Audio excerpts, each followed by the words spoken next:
Great stuff, great stuff. Okay, this is James Martinez. We're back. Bob Neveritt, let's continue where we were. You were just talking about the email that came in, right?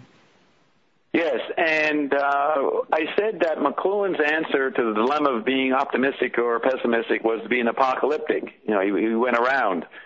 And he went around in the situation where an irresistible object meets an immovable force.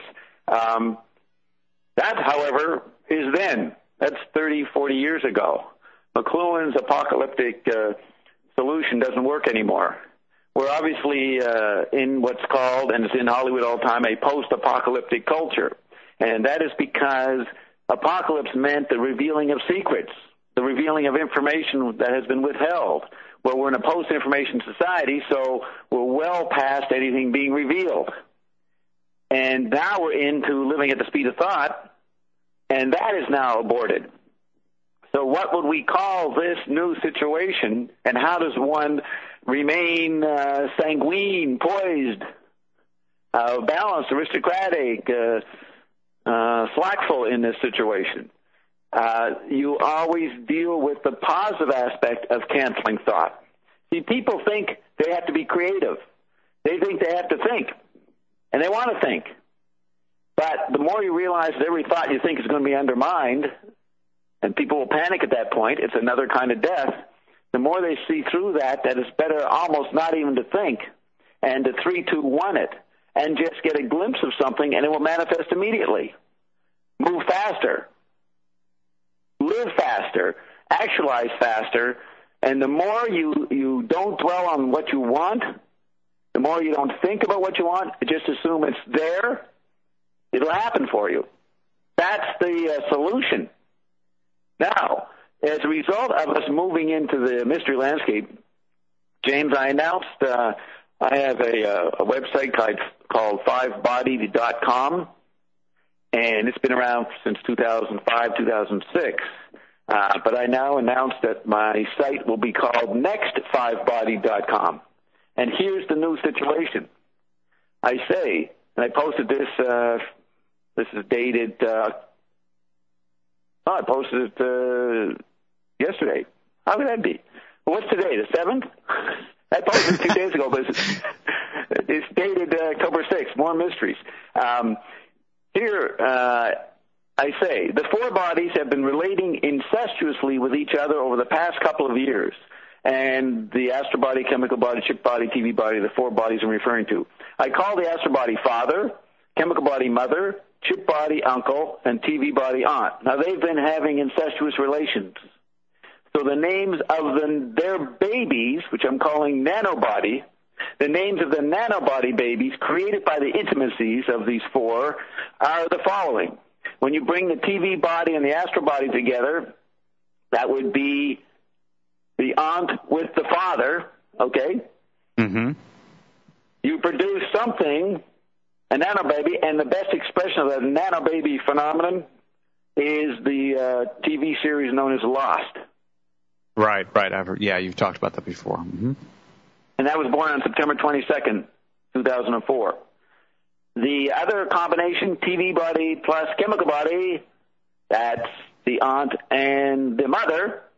So it's a lesbian relationship, but you can make a test tube baby. And the TV show series that mimes this, because we're talking about the android meme, and these TV landscapes that people live in are bodies.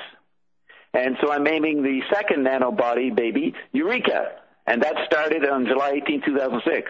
Then you put together the TV body, which is the aunt, with the chip body, which is the uncle. So the result of that is Fringe. That's the baby there, and that started on September 9th, 2008. The fourth product is the astral body, which is father, plus the chemical body, which is the mother. They produce Warehouse 13, that TV series, and that started July 7th, 2009. Then you have the astral body, which is the father, with the chip body, which is the uncle. So that's a homosexual gay relationship. They make a baby, and it's called Flash Forward. Which show just started? I recommend it, James. It's all about everybody having the same thought 6 months down the road and the same experience, and then they have to figure out how to relate to that, what's coming. Mm-hmm, mm-hmm. It's a updating of Leonard Cohen's song, Everybody Knows. what was interesting is that they found one person in a stadium. Everybody collapses all over the world for 2 minutes and 17 seconds. And they found one guy who wasn't collapsed. One guy. How come he didn't get collapsed? 6 billion people did. So that's my personal xenocracy. That's referring to me. Anyways, they think he's a terrorist or suspecting this guy. And so the rest of the shows will be trying to find who was this one guy who didn't collapse.